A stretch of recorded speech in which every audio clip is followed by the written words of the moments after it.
Merci Xavier. Bonjour à toutes et à tous. Bon, effectivement, moi je vais vous parler des transformations qui sont en train d'arriver à la fois dans le groupe, donc au niveau mondial, mais également au niveau France. Je vous parlerai également des hommes et des femmes, parce que comme Xavier vient de le citer très justement, tout ce qui est en train de se passer a des impacts majeurs sur nos organisations internes et sur les personnes qui y travaillent. Et donc je vais démarrer tout de suite pour réfléchir ensemble sur ce qu'on a appelé nouveau business model, nouveau service.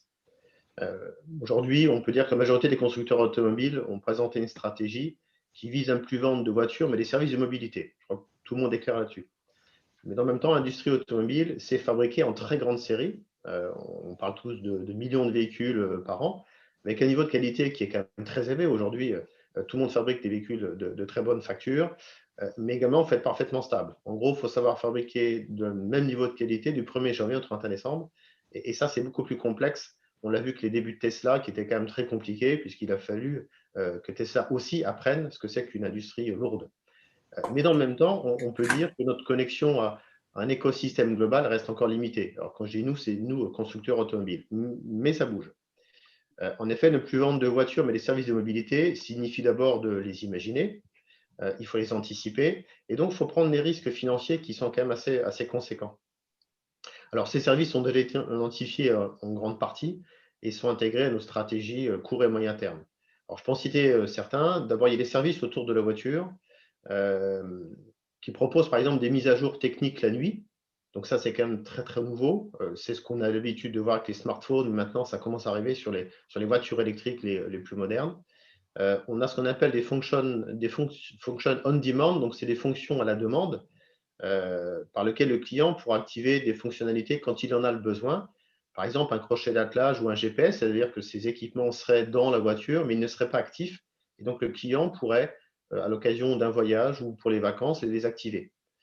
C'est aussi, bien sûr, la vente de la borne de recharge électrique ou des contrats d'énergie verte que nous avons mis en place en liaison avec des partenaires industriels tels qu'EDF.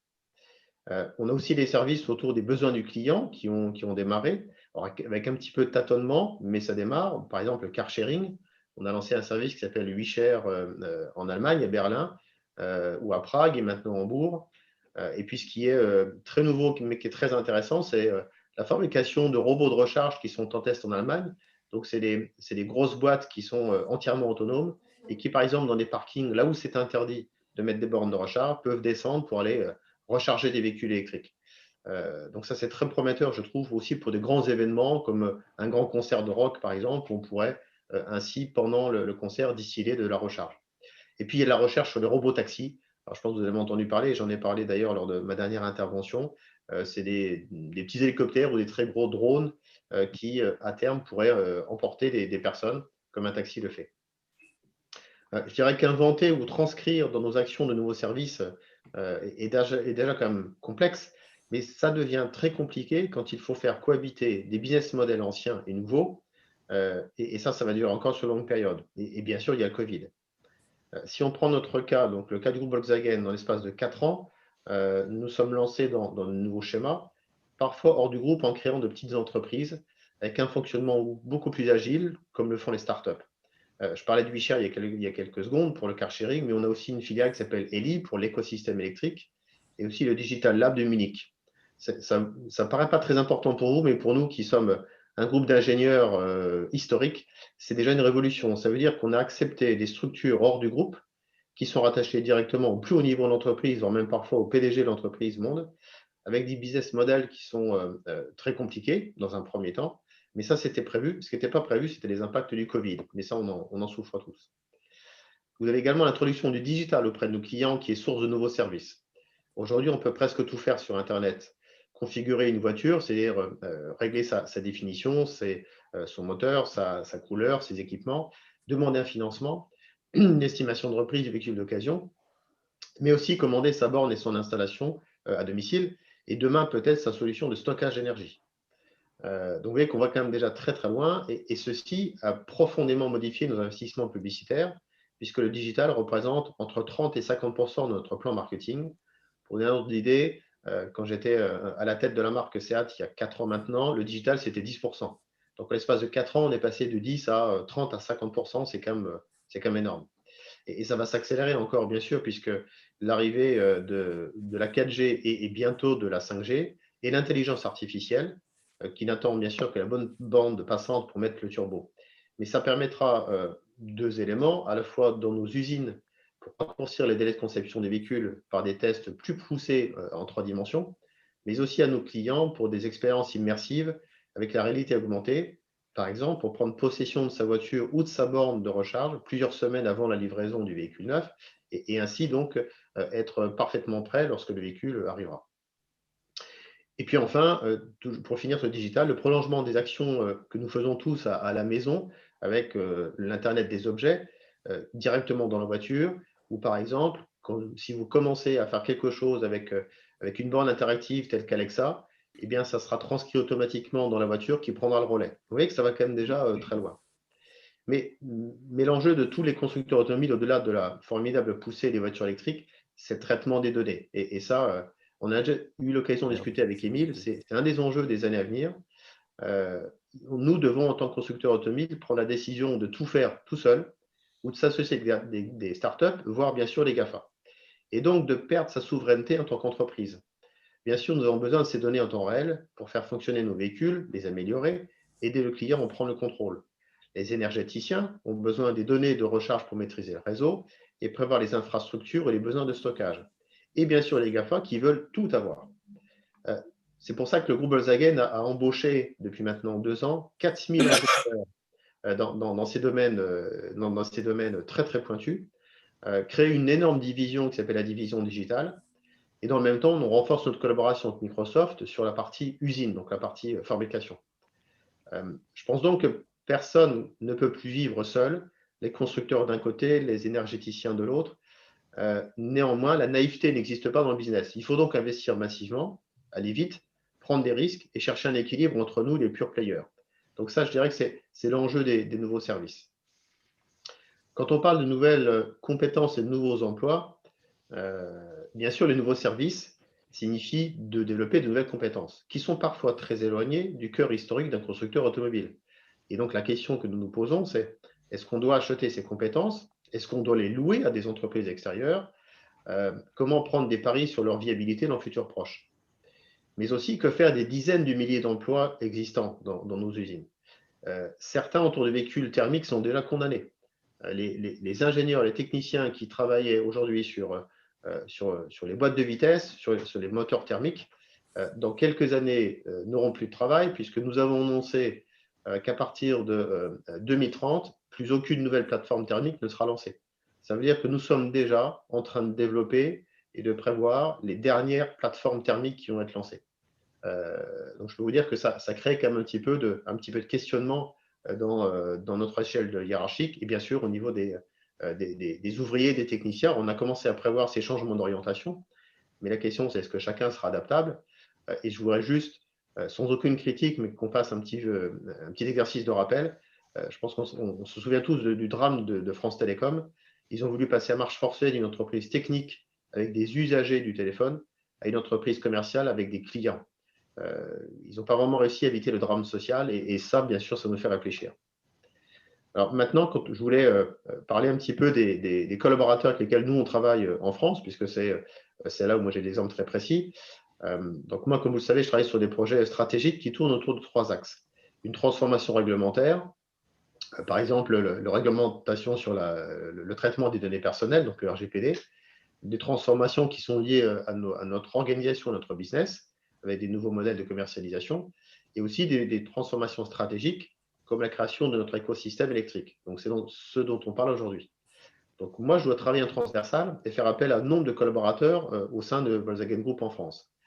Et avec mon équipe, on se heurte parfois à des résistances très fortes. C'était ce que disait Xavier tout à l'heure. Comment tout ceci va être accepté en interne? Les gens nous disent on n'a pas le temps, on n'a pas envie, c'est vraiment risqué. Et pourtant, notre enjeu de vitesse et d'agilité requiert ces nouvelles compétences. Historiquement, un employé respectait sa fiche de poste.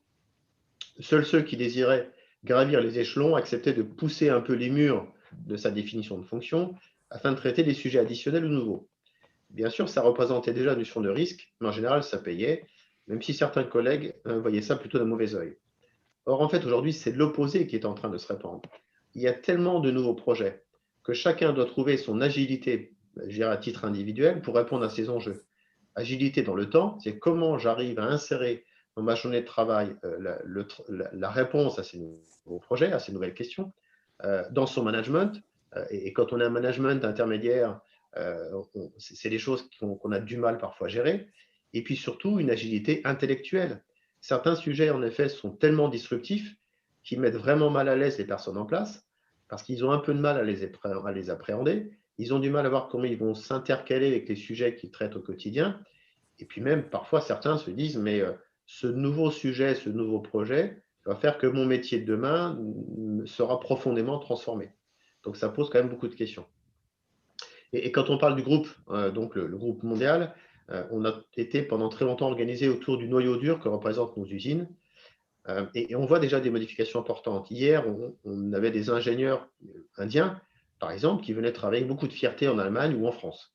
Demain, ils seront basés dans des startups ou des entreprises mondiales avec lesquelles nous travaillerons. Et donc, ces nouvelles compétences accompagneront de nouvelles mobilités. Laissez-moi vous donner un exemple avec WeShare dont je vous ai déjà parlé. Donc, un système de car sharing en free floating à Berlin. Lorsqu'on est allé les visiter avec Laurent pour la première fois, c'était quand même très intéressant puisque basé à Berlin, donc déjà c'est assez symptomatique, moyenne d'âge 31 ans, 90% d'ingénieurs informatiques et de techniciens et 5% de commerciaux seulement. Et une atmosphère de partage très intéressante, d'écoute et bien sûr jean, basket et pizza. Mais ce qui est très intéressant de constater, c'est que cette population ne serait jamais là à Wolfsburg, donc le siège historique de notre groupe dans l'Allemagne du Nord. C'est l'esprit startup qui les a convaincus. C'est l'enjeu sociétal qui est de participer à des expériences inédites avant la force d'un nom et d'un groupe. Donc en fait, ils ne sont pas rentrés dans le groupe Volkswagen, ils sont rentrés dans une startup qui travaille pour le groupe Volkswagen, même si, bien sûr, juridiquement, légalement, c'est la même entreprise. Donc il se peut que ces nouveaux emplois soient représentatifs du nouveau monde et nous obligent à nous transformer encore plus profondément. Et donc pour revenir sur les nouvelles compétences, puisque nous sommes entrés dans le monde électrique, je vous rappelle que le groupe Volkswagen est en train de construire une usine de fabrication de batteries en Allemagne et nous avons annoncé hier, pour ceux qui ont suivi la presse, des investissements très massifs dans plusieurs usines de fabrication de batteries, puisqu'on a déjà annoncé une puissance nécessaire de 240 gigawatts pour les années à venir. Et donc on arrive là en plein dans le monde de l'énergie, qui est lui aussi en pleine mutation avec l'arrivée des batteries et tout ce qui en découle, en termes d'innovation, de consommation et de stockage. Or, on sait que pour des millions de véhicules électriques puissent rouler et se recharger, nos compétences doivent être mises en commun.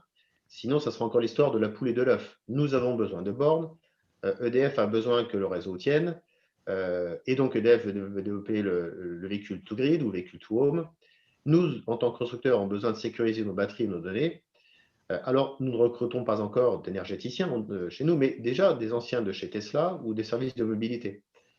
Pour l'instant, en termes de compétences, on est plutôt sur des compétences, comment dire, que l'on acquiert un peu sur le tas, si je peux m'exprimer ainsi, mais des profils nouveaux arrivent déjà dans notre entreprise en France. Sans compter nos réseaux de distribution, qui eux doivent investir dans la formation, les équipements et les outillages. Et parfois, c'est assez compliqué, puisque un distributeur automobile, il faut le savoir, hein, pour certains, sont encore, entre guillemets, d'anciens garagistes. Et je ne dis pas ça de manière péjorative, c'est qu'ils ont appris d'abord à réparer des voitures. Donc ça, ils savent très bien le faire. Mais aujourd'hui, nous, on leur demande une vision à 5 ans sur leur programme d'électrification et donc sur des sujets complexes. Et en tant que manager, ils doivent comprendre ces enjeux pour prendre les bonnes décisions. Laissez-moi vous donner un exemple très concret. Ça concerne ce qu'on appelle les centres de réparation de batteries, puisque les batteries des véhicules électriques, parfois, ont des modules électriques qui tombent en panne et qui ont besoin d'être changés. Nous sommes en train d'ouvrir 15 centres en France avec un investissement qui est aux alentours de 50 000 euros. Ce n'est pas très important en soi, sauf que la rentabilité elle est en devenir lorsque le parc sera là.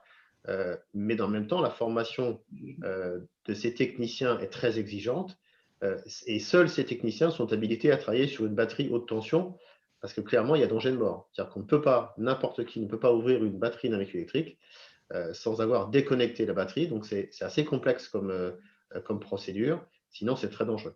Et toutes ces décisions doivent être prises maintenant, car le basculement du parc automobile va se faire dans les années à venir. Or, la rentabilité d'une affaire automobile, aujourd'hui, elle est principalement assurée par la prévente, ce qui sera moins le cas avec les véhicules électriques. Donc, vous voyez qu'en conclusion, ces nouvelles compétences concernent tous les échelons de notre organisation, que l'on parte du groupe jusqu'à notre réseau de distribution. Et ça, c'est valable pour toutes les marques en France et ailleurs. Alors, c'est vraiment passionnant. Mais pour finir sur la crise sanitaire, puisque Émile nous a demandé également de nous poser des questions sur les contraintes ou les opportunités, la crise sanitaire, bien sûr, nous a affecté. Alors, je ne reviendrai pas sur les contraintes organisationnelles que l'on a mises en place en urgence du télétravail et les principes de précaution, mais plutôt sur nos réactions face à une situation aussi violente qu'inédite. Les contraintes les plus fortes ont été notre capacité à prendre des décisions drastiques pour notre survie financière. Même un groupe comme Volkswagen, qui est un des premiers groupes mondiaux, a eu besoin de prendre des décisions très importantes sur les investissements, l'arrêt ou le décalage de programmes déjà décidés, voire déjà démarrés, sans compter le cortège que vous pouvez l'imaginer, les coupes budgétaires. Mais si on se concentre sur les effets bénéfiques de cette situation, la stratégie d'électrification du groupe Volkswagen a été recentrée, renforcée, voire accélérée. En l'espace d'un an, nombre de discours dans toute l'automobile se sont tournés vers un futur plus sain, et même certains constructeurs, que je ne citerai pas par la politesse, mais qui se posaient beaucoup de questions sur l'électromobilité, aujourd'hui n'en ont plus. Donc ça, c'est quand même assez remarquable. Et d'ailleurs, je ne sais pas si vous l'avez remarqué comment dire, en tant que consommateur, mais la majorité des publicités automobiles, notamment à la télévision ou à la radio, sont sur les véhicules hybrides électriques. Il n'y a déjà quasiment plus de véhicules il n'y a quasiment plus de communication, de publicité sur les véhicules thermiques. C'est un bouleversement très important dans le paysage de la communication. Alors, nous avons aussi accéléré les programmes de transformation de notre entreprise.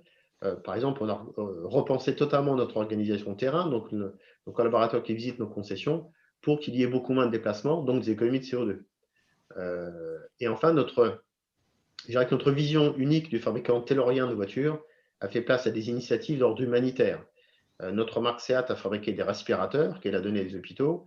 La marque Volkswagen a donné des centaines de milliers de masques qui servent habituellement dans les usines, puisqu'elles étaient fermées. Et la marque Audi a fait des dons des laboratoires de recherche. Et donc, une saine émulation est vraiment née dans le groupe. Et ça, c'est une des conséquences très positives du coronavirus, si on peut en trouver, qui est de moins être tourné sur soi-même, donc un peu de manière égocentrique, mais de penser à l'extérieur. Donc oui, on vit une certaine période dramatique au sens premier du terme, d'un point de vue sociétal, mais en même temps de très belles opportunités et une stratégie qui a été vraiment renforcée.